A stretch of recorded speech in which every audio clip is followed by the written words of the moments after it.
If you want to learn how to turn your braiding attachment to hair bundles, then you need to watch this video to the end. Hey lovers, welcome back to my channel. First thing you do is to prepare your materials. You need your machine, you need your attachment, you need your scissors, you need your comb. The first thing you need to do is cut your braiding attachment into two just like this. Next, you arrange your braiding attachment below the presser foot of your sewing machine. Then make use of your stitch regulator to lock the end of the braiding attachment before you start sewing. As you're sewing, you keep adding your attachment little by little. You use your hand to regulate how bulky you want your weft to look like. So you need to keep repeating the same process until you are done running the first stitch. After then, you run 5 to 6 stitches on it to secure the hair so that it won't end up pulling. When you're done, you notice there are still hairs at the tip of your weft.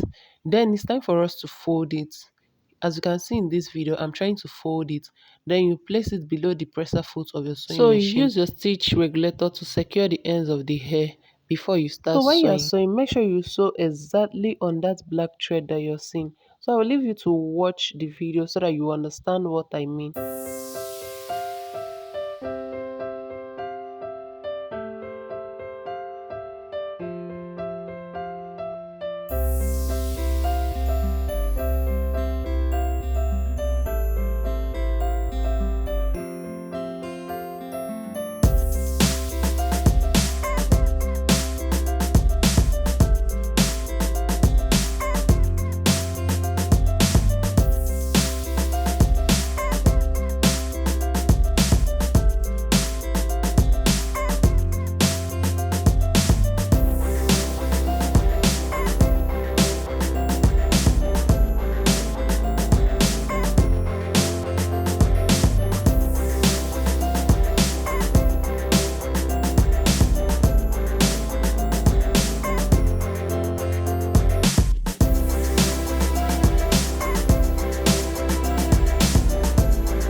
Here I was done sewing, and as you can see, the weft is looking very neat. So this is the same process you use to make as many hair bundles you want to make using your braiding attachments.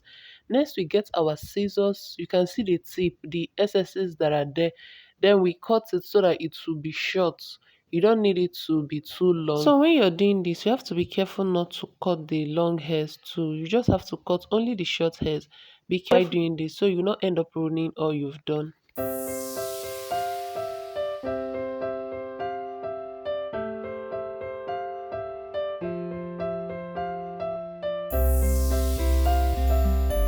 So when you're done cutting, your hair bundles will be ready to be used for your wig or anything you want to use it for.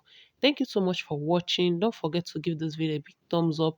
Subscribe to my channel, like my videos, comment, and also share this video so that YouTube can help recommend it to others. See you guys in my next video. Bye.